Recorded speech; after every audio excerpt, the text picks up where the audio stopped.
Hey, what's up you guys and welcome back to my channel. Hey, what's up you guys? Welcome back to my channel. Hey, what's up you guys and welcome back to my channel. Hey,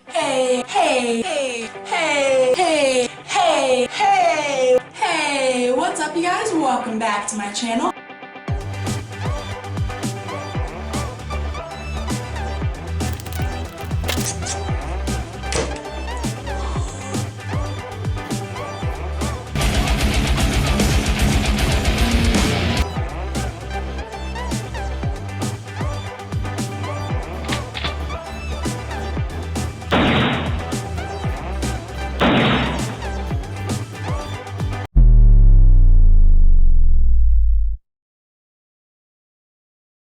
You're watching Lizard Guru. Hey, what's up you guys and welcome back to my channel. It's so great to have you guys. Today I just want to dive right in because I'm going to be covering a lot of topics in this video, and today I'm going to be talking about 9 common issues you have to watch for when caring for a bearded dragon. So let's get to it. Number 1 is stress. Stress is very common when it comes to dragons, whether it has to do with first time relocation or just change related.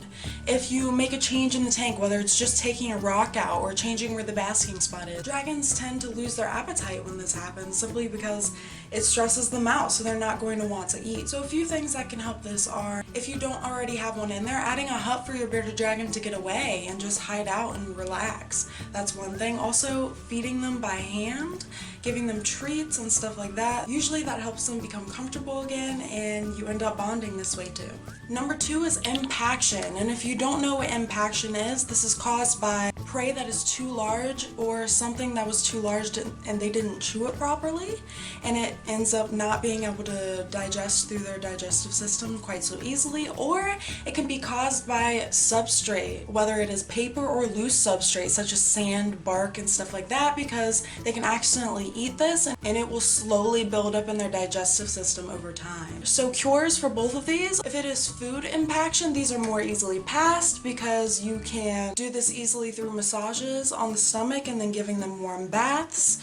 Or you can go up here and watch my impaction video and I'll give you a recipe, a natural recipe to use for these guys, and it's just like a poo smoothie. It works so well. And unfortunately, if it is a debris impaction, then this has to be cured by a vet with them flushing it out, and it's not necessarily that fun, and if it's really bad, they will have to give you a bearded dragon surgery. Number 3 is dehydration. This is very common in juveniles because they're a lot smaller and they tend to like the warmer temperatures, so they tend to dehydrate quicker.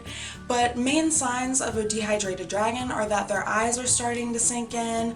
If it's really bad, their fat pads will start to sink in, and their skin and scales tend to start to stick together after a while. So a few things that you can do to help this: giving them baths twice a week, and if they're really dehydrated, give them one every single day. You can also use a dropper and drop them on the nose, and they tend to really love the water that way. For severely dehydrated dragons, giving them Pedialyte or another type of electrolyte will help them. That's really hard for me to say, I'm sorry. I'm taking like 3 takes of trying to say that word. It'll help replenish their fluids and give them those essential electrolytes. Number 4 is calcium deficiency. This is caused by improper UV light, insufficient supplementation, and improper care and diet. So basically you need a proper UVB bulb. If you know nothing about lighting, then please go up here and watch my lighting video right now. It'll explain everything instead of me trying to go over it again in this video. But you need a proper UVB light, you need a proper heating lamp, you need to give them the proper supplementation and make sure it's not too much supplements. And if you have a fluorescent UV light, then you need to have D3 in your calcium. There's such thing as buying calcium with and without D3. If you know nothing about supplements, go here and watch my supplements video, and that'll explain it to you a lot more. Just remember that you need to be sure to change that UVB light and heating light, depending on what brand you have, every 6 months to a year. And if calcium deficiency gets bad enough, then you will get MBD, which is metabolic bone disease. Number 5 is parasites.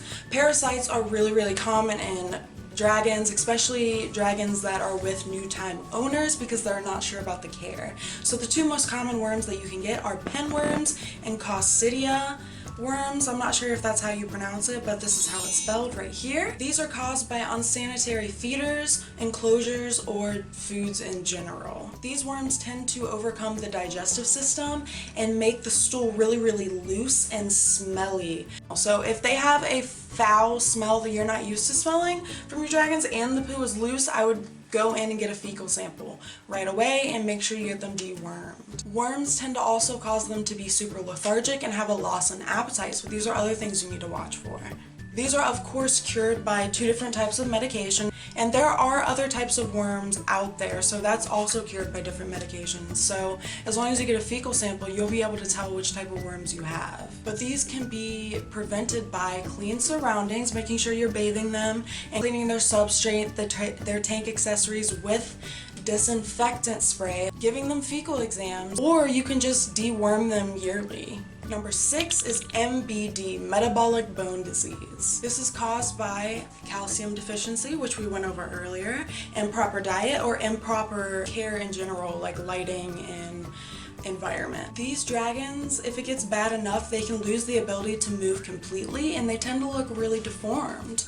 They'll have really curvy tails, they'll have arms that sometimes come in, sometimes their jaws will be rubbery and really, really easily movable. Sadly, there isn't a cure for MBD once it gets bad enough, but there are ways that you can improve their situation by giving them proper lighting, giving them proper diet, giving them proper care in general, for example, shed control, cleaning their tank when they need it, making sure that there isn't any feces in their tank and stuff like that, and also making sure that you are giving them the proper supplements. And by that point, sometimes having liquid calcium is better than just the powdered form.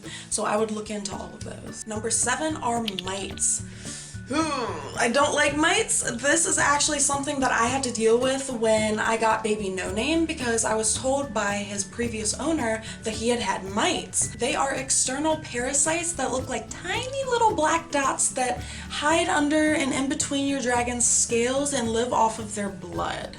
So you really need to make sure that you remove them and get rid of them quickly if your dragon does end up having mites. And the ways that you can cure this is by making sure that their surroundings are clean. If you have any wood, get rid of that. If you have any type of fabric, get rid of that. Use disinfectant spray and also mite spray on your dragon. You can buy that from anywhere that sells a bearded dragon, and just be sure that you give them frequent baths as well. And if you have other dragons, make sure that you are not doing any cross-contamination, going to hold the dragon that is infested with mites and going to hold the other one without washing your hands and disinfecting them. Number 8 is yellow fungus. Yellow fungus is a very aggressive and contagious fungus to reptiles. This fungus is transmitted through mold spores and often begins inside and works its way to the outer tissue. So once you see it externally, like on their scales and everything, it means that the internal damage is already done. Unfortunately, there is no known cure for this disease. However, there are several treatments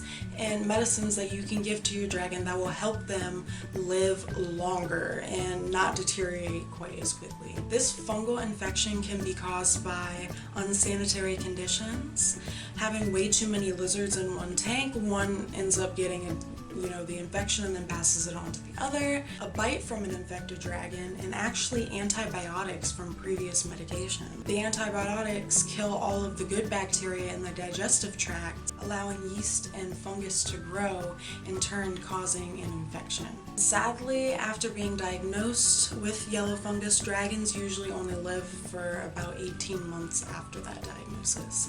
So just try your best to keep your dragons clean. That is why it's very, very, very, very, very important to make sure your dragon's substrate is clean, their tank is cleaned weekly. If they have a poo, pick it up as soon as you possibly can. Make sure that they're not feeding on any feces, making sure that they are not with any unknown dragons or any other reptiles that you have not tested or anything like that. In general, they shouldn't be housed with any other reptiles, and making sure that all their accessories are clean too, and making sure that you bathe them. It's very, very, very important. And then last but not least, number 9 is a URI, which is a upper respiratory infection. So this is either a bacterial infection in the lungs, or it is a viral infection from maybe another dragon or something else. So this is caused by being too wet or too cold. This is why it is best to make sure you have the right temperatures and they are not wet for long periods of time for any reason. It's also caused by high humidity. Remember that you only want to have a humidity of at max 30%. Get as close to 20% humidity level as you can. It can be caused by a weak immune system, and also it can be caused by a virus.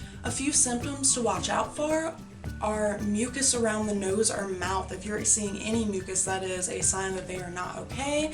If they are sneezing or coughing, if they're making any wheezing or popping sounds when they're breathing continuously, puffing their beard up and down constantly is a sign that they're not okay. If their beard is black for more than 6 hours, and if they are lethargic or have a loss of appetite, those are all signs that they may have a URI. And of course, this can be cured by medicine, fluids, warm baths every 4 hours to try to break up that heavy mucus. Make sure you use probiotics with antibiotics to make sure you don't get something like yellow fungus, which we talked about before. And also, putting your dragon on an incline, kind of like around here, and having their head down at this level. That way all of that mucus can kind of drain out of them and get out of them, because a dragon doesn't really know how to blow their nose, so this will help them if you do that. So with that being said, that's all I have for you guys this week. Thanks so much for watching, and if you're still here, be sure to like this video, share this video,